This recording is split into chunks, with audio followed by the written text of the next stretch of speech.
You're listening to the Fezcast, produced on behalf of the Saracen Supporters Association and featuring the independent thoughts, rants and rambles of Saracens fans and special guests. If you'd like your opinion to be heard on the show, you can find the Fezcast on Facebook or Fezcast_SSA on Instagram and whatever Twitter is known as these days. But for now, enjoy this week's show.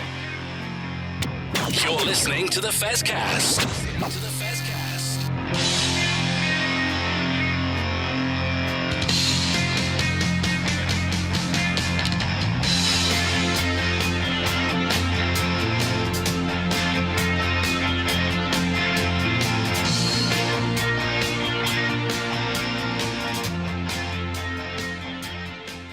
Well, hello everybody and welcome to our next edition of the Fezcast. It's going to be split down into two today. We're recording on Sunday. I'm with Duncan this morning and we're going to discuss what happened on Friday night and a couple of parish notices, as it were, from the previous week. And then in the second part, me and Joe are at the Northampton again this afternoon for Loughborough Lightning versus Saracens Women, and hopefully we've got an interview lined up this afternoon. I mean, it might come off, it might not come off, but Duncan, good morning to you, mate.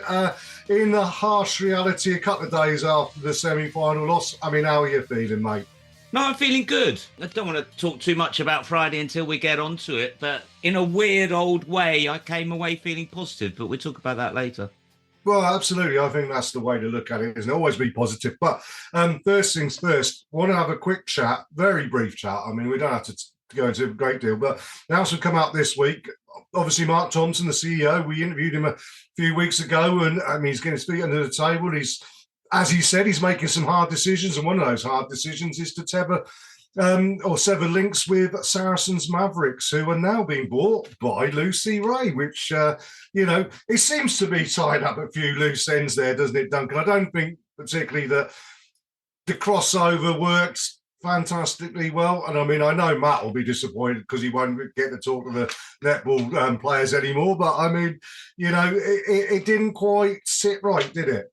I think it's fair to say that there hasn't been any element of 2 + 2 = 5, does it?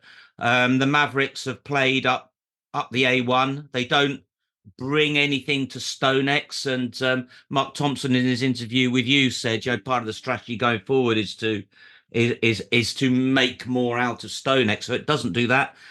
I'm not sure that there's any crossover in audiences. There's probably a few people out there who'll say, "Oh no, yes, there are. We go to both games," but in general, there isn't.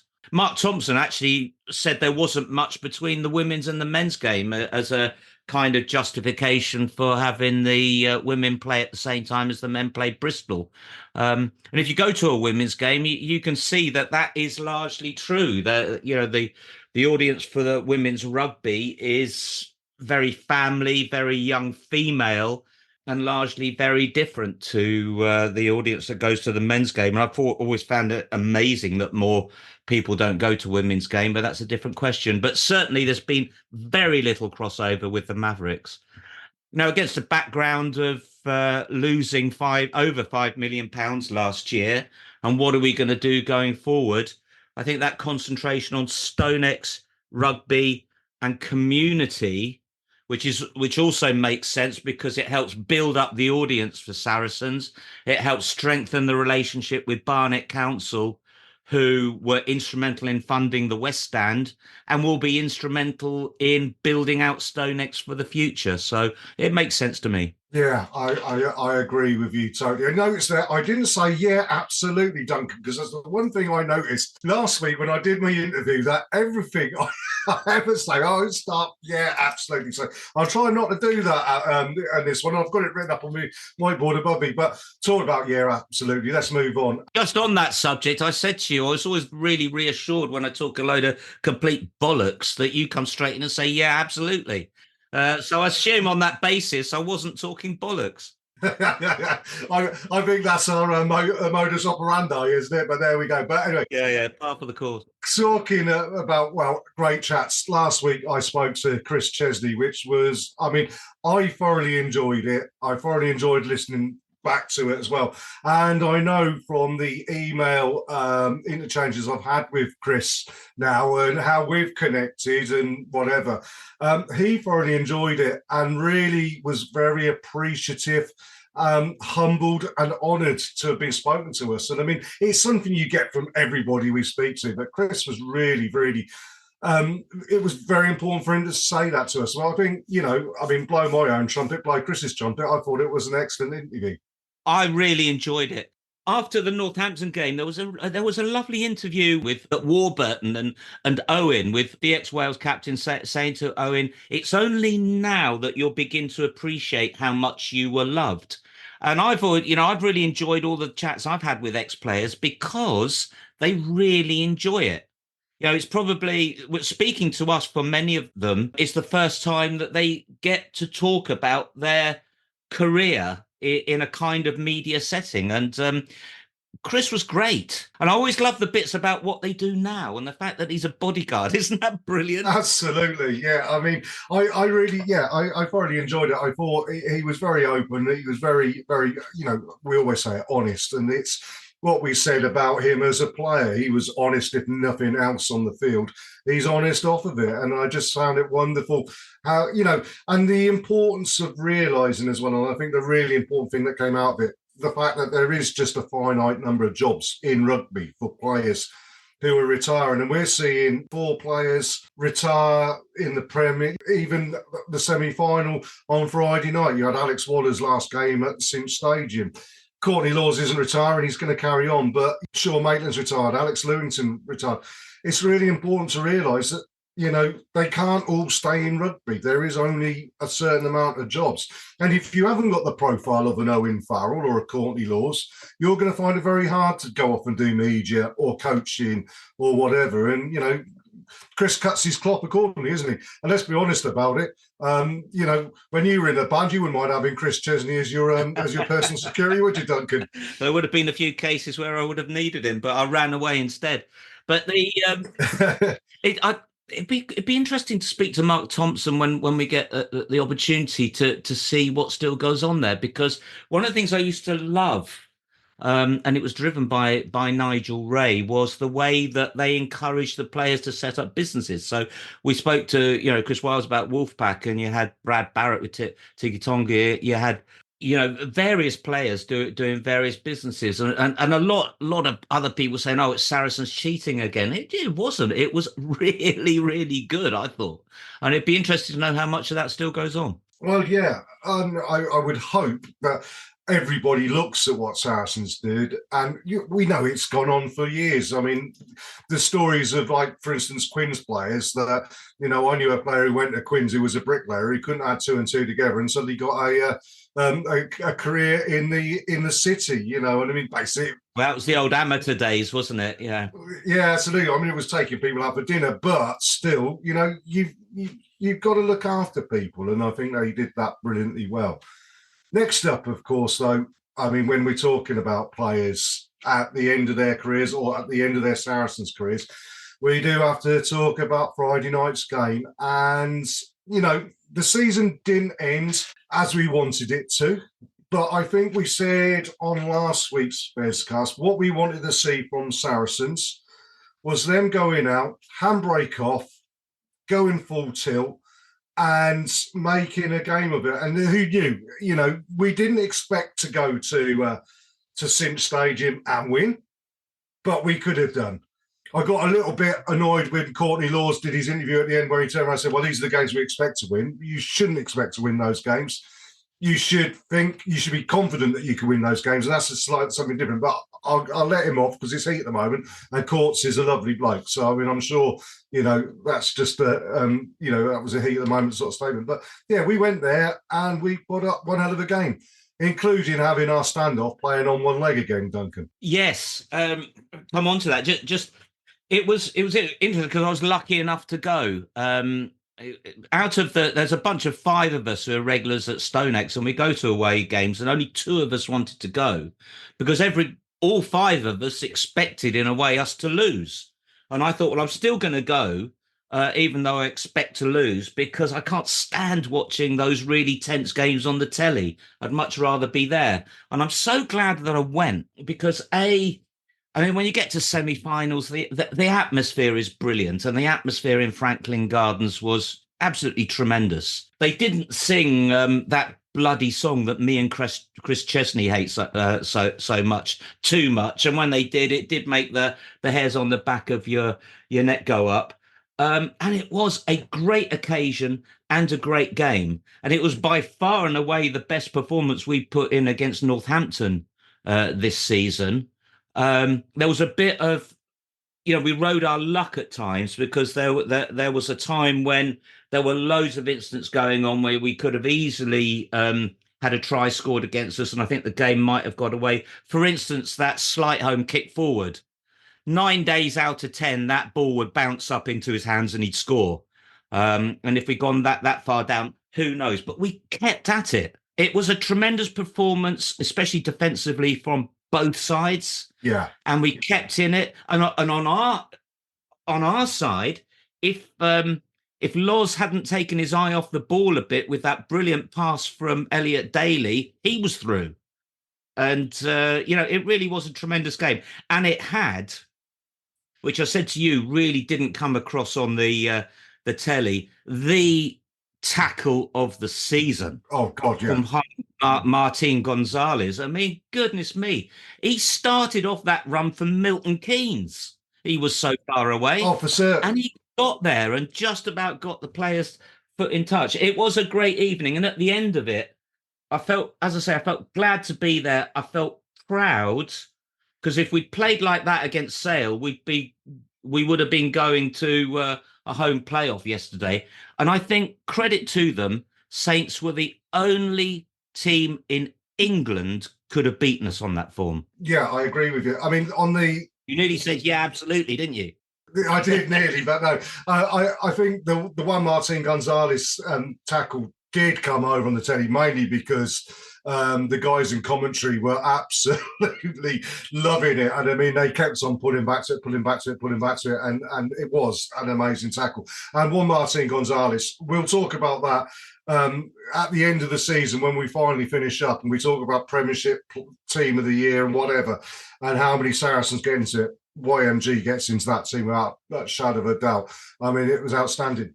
I do want to have two slight whinges, though, about the game, and one very crucial moment, which I think could have changed the game.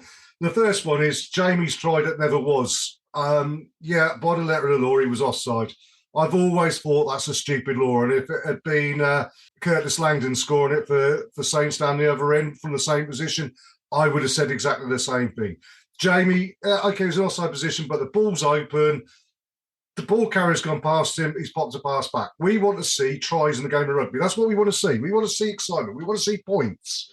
And in those situations, it was such a clever move, such a cute little interplay between everybody involved on that side that, I think it deserved the try. And just because Jamie didn't retreat a bit or didn't stop and just kept jogging forward, doing a little bit of the old seagunning, as we used to call it, I don't care. That's a really good try. And if it had been scored against us, I'd have said exactly the same, number one. But the most important one was, I still can't believe that they haven't gone back and looked at George Burbank's head-on-head contacts, and nothing happened about it, because that would have changed the game. At that point in the game, Saracens were on top. They were coming back into it. I think we'd scored a try and we're coming back, and then suddenly that happens. They should have been down to 14 men for at least 10 minutes, if not longer, and that would have changed the game. And if it had been the other way around and it had been Owen Farrell, Duncan, they'd still be playing replays of it now and we wouldn't have restarted the game. Well, on the second one, it looked like head-to-head. Sometimes these things are picked up, sometimes they're not. On the first one, I don't agree with you. I mean, as the laws stand today, it was offside. There's no doubt it was offside. And secondly, I think there are some correct changes to the laws coming in, isn't it, to reverse the DuPont law or something, to stop players lurking upfield from kicks, which has led to more kick tennis. And the unintended consequence of changing the law to allow a Jamie's try might not necessarily to have more attacking play. But I think overall, I'd say this: Saints were the best team on the day. I've got no complaint about the result. We were great. They were better. And I was thinking afterwards, how has this come about? And I've got to take my hat off to the management in its widest sense of the club. They brought in Boyd, who brought an attacking, very exciting style of play to their game, but they were only really half a team, if you like, which is why they could go 40 points up against us and we'd win the game. That could not happen today, because number two, what they did was brilliant, was they bring in a young apprentice to take over from Boyd, but he's young, is in relative sense inexperienced. What do?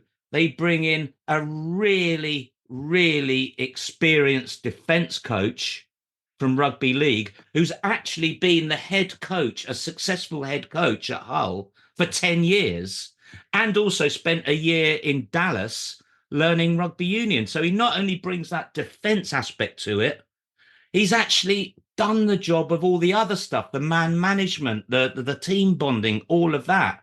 So it's been a brilliant combination, and they've had a great generation of young players coming through. All of that came together on Friday night to make them even better than a really good Saracens team. And I just take my hats off to them. Yeah, I agree with you, Duncan. And I think also Sam Vesti, as their attack coach, has really created a spark there, that some of the stuff they do is superb. And yeah, I do think as well that, I mean, it would have been a great final. Yeah. Saints Saracens. And it probably should have been if we... And it wasn't just the Sale at home game that cost us. It was other games during the season. You can't go through a regular season and lose, 7 games and expect to be top 1 or 2. I mean, the way it worked out this season, we could easily have been top 1 or 2 with losing 6 or 7 games. But, you know, that's the way the cookie crumbles this year, and the way that the league has perhaps become more outside of Newcastle, more constrictive almost in who could be there. But yeah, the way that they built their defence, very much like Saracens perhaps 2-3 years ago, when we started developing this game plan where we were going to be more expansive. You still got to get your defence right. And our defence was good. Yeah. Overall, you know, it was just up against an exceptionally good attack. Well, absolutely. We scored more tries than them. We stopped them scoring. Yes, we did. I mean, what they were able to do was, in key moments, they were able to exploit penalties. And, you know, a different day, a different ref, scrum penalties might not have gone against us, but they went against us, and we didn't really deal with that on the night, and that cost us dearly. The other thing I will say, you know, as I said at the top of the show, Owen Farrell was playing on one leg, but Finn Smith looks to the manner born. And, you know, if Owen's off to France now for 2 years, he's not going to be playing international rugby for England. The lad I want to see in the 10 shirt for England is Finn Smith. I think he is that good. He, you know, particularly if he's going to be playing outside Alex Mitchell as the first choice England scrum half, go with it, because I think having those combinations at club level and into international level really does work really, really well in a lot of situations. In the same way as you remember Martin Johnson and Ben Kay for England, 2 Leicester Tigers, you know, in the second row. They work great. And you've seen it before. Those combinations work brilliantly. And often the better teams in world rugby, so New Zealand will have a Crusaders scrum half and fly half, or a Chiefs scrum half and fly half playing there, whatever it may be. That's the way forward, I think, in a lot of ways. But Finn Smith, for a 21-year-old lad to come in and be that mature, was absolutely outstanding, I thought. He is. And I'm glad you mentioned Owen, because it's the other thing that didn't really come across on the telly, was how hampered he was. You know, to the extent all the Saints fans around me were saying, he really shouldn't be playing, should he? And you did feel that he was so hampered that, if it wasn't potentially his last game, I don't know whether he would have been playing. But having said that, he still comes up with moments of brilliance like that Alex Lewington try. Just extraordinarily good. Yeah, and if Theo McFarland had been perhaps on the pitch instead of Martin Gonzalez for that crossfield kick, I think we might have scored a try there as well. We'll talk about Owen Farrell now because I think it's important, because you go onto Facebook and you shouldn't do it. I mean, social media is a cesspit of absolute bile and ridiculousness from people who do not understand the game, who just jump on whatever. And still, when they're talking about the greatest player in the history of Premiership rugby, I'm saying that now. Owen Farrell, 6 titles, Player of the Season more times, European Player of the Season. This guy, 250 appearances for Saracens plus, 112 England caps, 3 British Lions tests. He's the greatest player from the English player of the 21st century, and I include World Cup winners in that, and Johnny Wilkinson. That he is that good, and I think if he'd had a slightly better England coach over most of his England career, then England would have done better with him playing at 10. And that's important. But still, they go out there and, he's no arms tackles this, shoulder boy that. And you just think, did they not listen to Craig and Sam Warburton interview him after the game? Because people who understand rugby love Owen Farrell. And quite rightly, they love Owen Farrell. Not to say that it's total hero worship. We know he has his faults. We know his tackle technique isn't as good as others, but it's not the issue people make it out to be. 3,500 career tackles over 350 games, 10 tackles per game. He's been sent off twice, probably 35 yellows, pens, whatever against him. 1% of the time inaccuracy.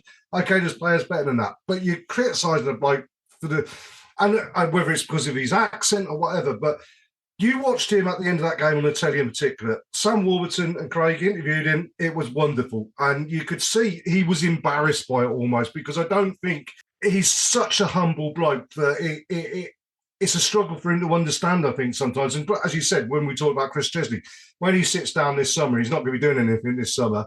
He'll sit down with his family, setting himself up in Paris or wherever he's going to move to, his new chateau or whatever, and he'll reflect and he'll understand that people do love him. But then you see him, and he's walking around Franklins Gardens, signing autographs. He's having his photographs taken with the Saints Academy players. And it always amazes me that people are so quick to criticise him, yet they all want his autograph. They all want his photograph. I think this summer he'll be thinking more about how he can be successful in France. That's what he'll be focused on. It'll come when he finally finishes. But in a way, when he's got a Saracens shirt on, and you go to, whether it's Bordeaux, Northampton last Friday night, Exeter, loads of places I've been, he's the first one to get stick. And in a way, that is a sign of his greatness. And that's totally to be expected, that fans of other teams give him stick. That's absolutely fine. And as I say, it happens because he's so great. The turning point was, I was at Nice to see the England versus Japan game in the World Cup. And get him getting booed by the England fans. That's the side of it that is just completely unacceptable. It really is. I mean, England weren't great. It was a terrible performance. But still, it wasn't his fault. But they're the ones, he's the one that they picked on. Well, it is. And I think a lot of the comments come out, and I agree with you there. I've seen some comments from Scots who say, I hate Owen Farrell. But if he was Owen McFarrell, we'd be on our team sheet straight off. That's sport. That's fun. Yeah, it is. The other thing is that he is a genuinely nice guy. So people who turn around and say he's arrogant this, he's arrogant that, he's not. He's one of the loveliest blokes. And I go back to, do you remember when we played Onyx in one of the European competitions? And I went there, I was doing my shirt challenge for MND. And I went as dressed as Adaman, with a ruffled shirt, the full makeup on and everything, like a bit fuzzy dress. I had a photograph taken with Owen, and he looks a bit bemused by it all, but he never has a problem with that. He will speak to anybody, he will have a photograph of anybody. It's just got to be on his terms, and I don't see anything wrong with that, Duncan. Well, if you came up to to me with eyeliner on and wanted a photograph, I'd run away as well. So he did well. You might run away, Duncan, but eventually I'd catch you. As long as you had the right lipstick on, I wouldn't mind. But the yeah, there's no doubt about it. He's a humble guy. He's quite clearly just a phenomenon in the dressing room, and that's an interesting part of it, isn't it? Because next season's the first season we're not going to have that. I think it's been interesting to see all the social media stuff that Ivan van Zyl has been doing, and especially that speech after the Bristol game. I think he's going to be quite key, isn't he? Alongside Jamie George and Mauro, Nick Tompkins, Elliot Daly to an extent. It's going to be interesting when we haven't got that, because we've seen this season when either Owen isn't playing or Owen is playing badly, we play badly. Next season, we've got to go a whole season without him, and it is going to be interesting. Perhaps next season may be a season of getting used to not having Owen Farrell. But as you say, you mentioned a number of players there who are probably ready to step up into that leadership role. And we know Jamie George is England captain. And I think they will be a very different style to Owen. The name you didn't mention there, though, Duncan, who I'm going to throw out there as a potential captain for the simple reason, one, he's experienced, and two, he's going to be playing all season, injuries permitting, in a position where I like seeing players captain from, which is in the centre. But wasn't it great after a horrific injury to see Alex Lazowski back and having to play 60 minutes after Tom Parton got injured? And other than one drop pass, a crucial one, but yes, I agree with you. Yeah, he really looked at pace straight off the back, and I think Alex could well be a bolter for club captain. I think potentially, and I'm not going to second guess Mark McCall and the rest of the coaching staff, but he would be certainly someone. And when I spoke to him on the Fezcast a few weeks ago, and we talked about leadership and everything, it's something that he's clearly interested in. And feels that he's got something to offer in that place. So you don't think it'll be Jamie George? I don't, for the simple reason that I think the one thing that you would find with Owen Farrell is that Owen was spectacularly good and did brilliantly combining both England's captain and Saracens captain. But I think that's very difficult, and often you've got to be an exceptionally good captain. And I'm not saying that Jamie isn't, but Martin Johnson combined being Leicester Tigers captain with being England captain and British Lions captain at the same period of time as well. He's very good at talking to referees, Jamie, though, isn't he? He is. Much better than Owen, and well, we'll see. Either of them, I'm sure, will do a great job. Yeah, I think so. And I do think that's the one thing, and as I say, we'll talk about it when we preview the next season in our opening edition of season 5. Good God, are we looking that far ahead? But I think the fact that, yes, we lost some big experienced players, but we have retained a core of senior players in integral positions, such as hooker, such as second row. Maro's a leader now. Ben Earl's a leader. Ivan van Zyl, as you say, is a leader. We're going to have inexperience or relative inexperience at standoff. So you're going to be looking at Nick Tompkins and Alex Lazowski outside of that position, and Ivan van Zyl inside, taking a bit of pressure and just getting your standoff to play the game. And we'll see where it goes from there. But yeah, you're right. I think, and this is the thing, isn't it? We'll go back to the game and the result. There's an awful lot of people out there. I don't know whether, as we've often discussed, a sense of entitlement or whatever. I don't know, or whether it's almost an arrogance that we expect to be at Twickenham. Like, we expect that we should buy our tickets when they're early bird prices at the start of the season because we'll be there anyway. This season it hasn't happened. I think that's a good thing for Premiership rugby that we've got 2 new teams playing in the final. If we couldn't get there, then you want 2 new teams. You want a new name on the trophy, as it were, because you bear in mind, Bath, one of the grand old ladies of rugby union in this country, but they haven't won a title since Nelson had. Same with Northampton, and their test will be next week, because what we've seen all this season, and it has been a fantastic season, much better competition than it's ever been. Shame we can't win it, but there you go. But the big test for Saints is they've just gone through a huge mental test that they've had to really get up for. And the reason that we've lost 7 games is that we couldn't do that consistently. And it's going to be interesting to see whether Northampton can, because they are undoubtedly a much better team than Bath. Yeah, I think so. And Bath are slightly limited in their ambition, shall we say. And I think that's because, again, they've cut their cloth accordingly, haven't they? They want to, they're slightly more pragmatic. The coach is a bit more pragmatic. There's a bit of a Saracens influence in there, particularly with Ben Spencer as club captain playing at 9, also Matt Gallagher in at fullback, that, perhaps they're playing a kicking game. If you are a rugby purist, shall we say, I think most neutrals would be looking at Northampton Saints and saying, yeah, you were the best team over the 18 games you played. Yeah, as much as it sticks in the craw a little bit to say it. But then again, Northampton Saints versus Bath, like any other game, really, is a game I quite happy to see both teams lose. So, I haven't really got any fish to fry on that one. But, I think if I take that hat off and just look at it purely on a rugby basis, yeah, Saints have played the best rugby this year and are at a stage of their development that's ahead of where Bath are, and probably, it's their turn almost. Another great game yesterday between Bath and Sale. Knockout rugby is just brilliant, isn't it? But, overall, I buy into this Northern Rugby Matters thing, and I think Sale and Newcastle are really important, and it would have been great for the development of the game for Sale to win. But I do love the style that Saints play, and they deserve to win. But we'll see. It's a one-off game. That's an interesting point you make there, knockout rugby. Maybe we should do what they do in league and actually have the knockouts from first to 8 in the league. So first plays 8 in a quarter-final, a second place 7th, and so on, and do it that way. The structure of the league is a big subject that we could go on. I could go on for days about, but it's not a bad idea. Yeah, well, look,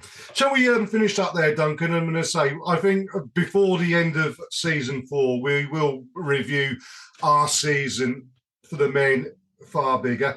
But we've got a women's game this afternoon that I'm off to. I'm going to meet up with Joe there, and we've got an interview coming up with someone, to be confirmed. It could be 1, could be 2 interviews. Who knows? After the break, you'll find out. Well, I should wear your adamant makeup. I don't think I'm not walking through the centre of Northampton, Duncan. You will have those women chasing you down the street for interviews if you do that. Stand and deliver. All right, well, we'll see you the other side of the break. You're listening to the Fezcast. Hi, Alex Osterbury here, Director of Rugby for Saracens Women. You're listening to the Saracens Fezcast. This is the Fezcast. Well, welcome to part 2 of the Fezcast for this week, after me and Duncan discussed the game at some stage on Friday night, which didn't end up the way we wanted to. We've now got 1/3 of a scrum half hat-trick. Leanne Infante's with us after a big win. Well, a good end to the regular season, Leanne. How was it today?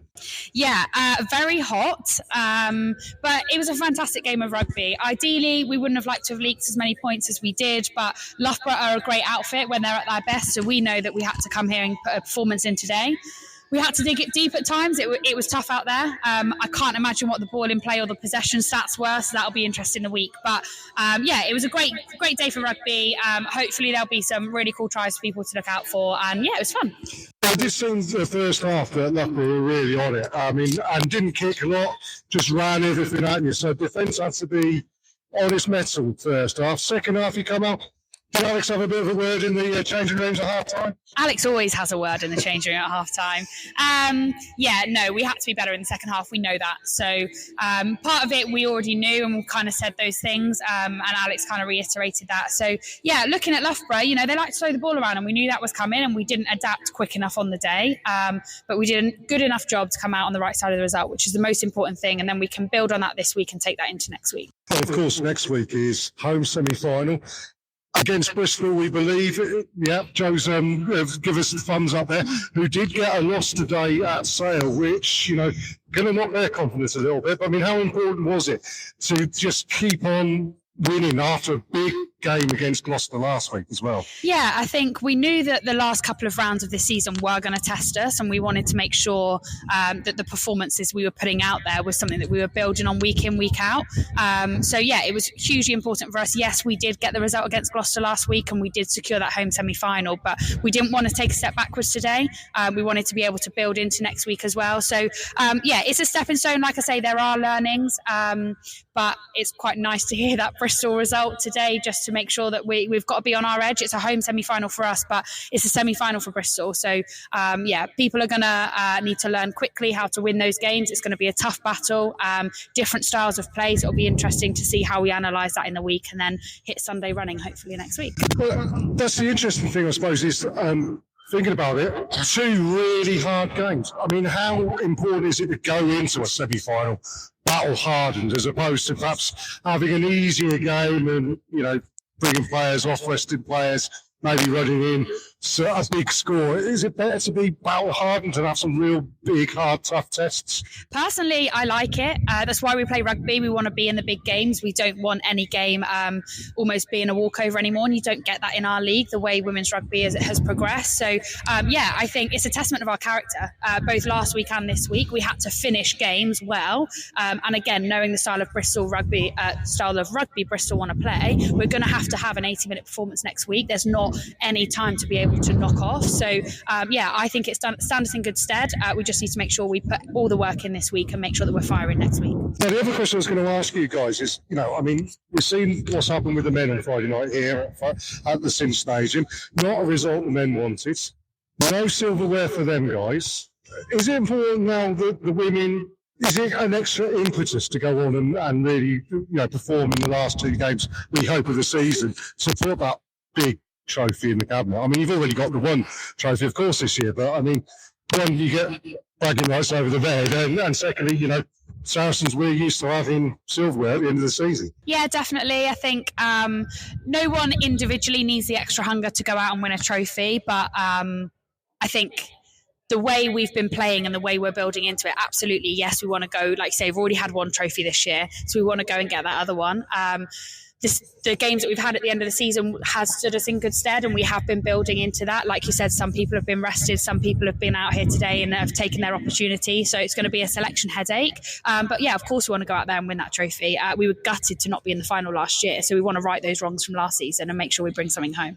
Well, funny you say that, because at the start of the season I was lucky enough to interview Alex for the SSA evening, and it was very obvious that, not making too much of it, but the result last year of not getting to the final, that's driven you this year, hasn't it? As a team and individually, I think. Yeah, and again, I think it's where the league's at. You couldn't question the top 4 up until the right last minute who's going to be where. The league is really hard now, and I think we pulled up short last year and we knew we weren't at our best. So you've got to be at your best week in, week out to be able to get the results to put yourself in that best foot forward. So yeah, it is exciting. It's nerve-wracking at times. You're putting your body on your line, training harder than ever. The game's going to the next stage every single week that you play. So it's a great platform for us, and we just want to make sure that we're performing on a regular basis. And how's competition within the squad? Because, I mean, today there's a few players who have been missing, who perhaps would be starters maybe. I mean, obviously Marley didn't start today, Poppy from last week as well.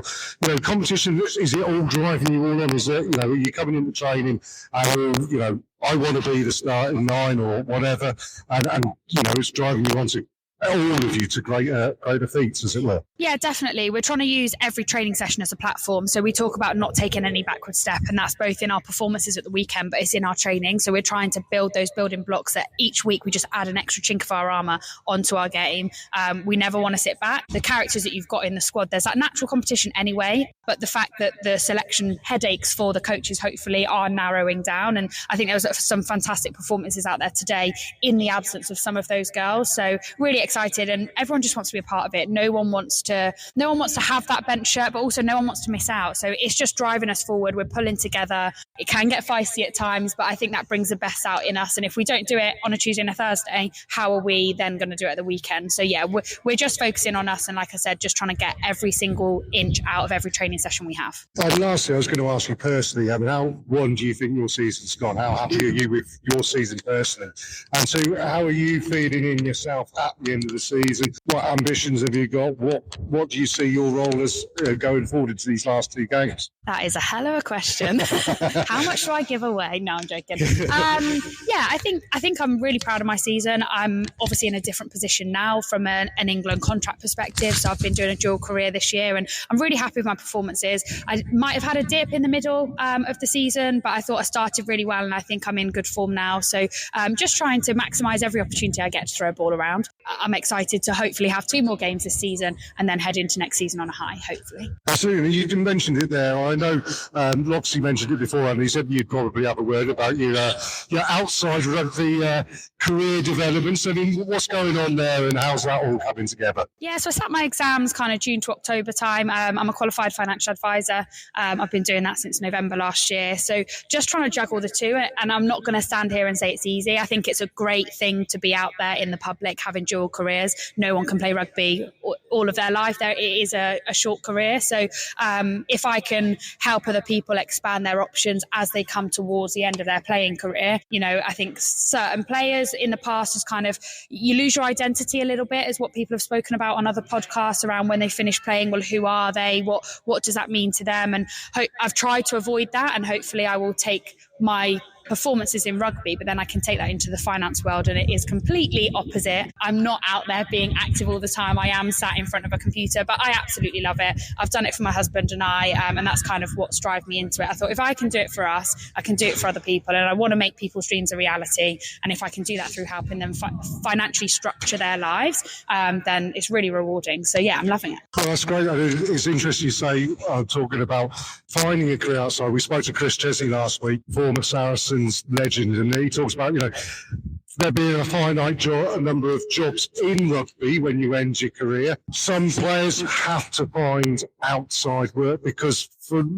whatever reason, they're not going to go down that rugby route. I mean, how important was it to you to have more strings to your bow? Yeah, very important. I think I'm a true believer that everything happens for a reason, and the timing of when I started looking at my second career timed perfectly with everything that ended up happening in the rugby world. So you have to be proactive with it. You never know when a door's going to be closed, essentially. So I'm glad I did what I did when I did, and now I've put myself in the best position going forward. Well, fantastic. Well, let's just bring it back to the rugby to finish off. And just ask you, big semi-final at Stonex next week. Tickets are on sale. What message can you give to the fans to inspire them to come along and become the 24th member of the squad, as it were? Yeah, I think obviously we need your support. Having the atmosphere in the crowd does make a massive difference. So to be able to win that home semi-final when we did was huge. So if you haven't got your tickets, please do get them. We will be striving to put on the best performance possible, and hopefully it'll be an exciting game of rugby. So, and if you need any extra edge, watch some of our tries over the last couple of weeks, and hopefully we can bring that little bit of spark on Sunday next week. Absolutely. Well, thank you very much, Leanne. I'll ask you to pass your microphone over to Joe. And we'll finish off everything there, but say thank you very much, Leanne, for everything this season, and also good luck for the rest of the season. Not that you need it, we know you're gonna smash it, as it were. Thank you very much. Well, Joe, yeah, I mean, lovely to hear from Leanne there, and also lovely to see the girls finish with a really good victory, a hard-fought victory, as we said in the interview. It was bloody hard work, wasn't it? Oh, well, it's a glorious day up in Northamptonshire. It's really, really hot as we stand in the middle of the pitch here. It must have been absolutely baking for them.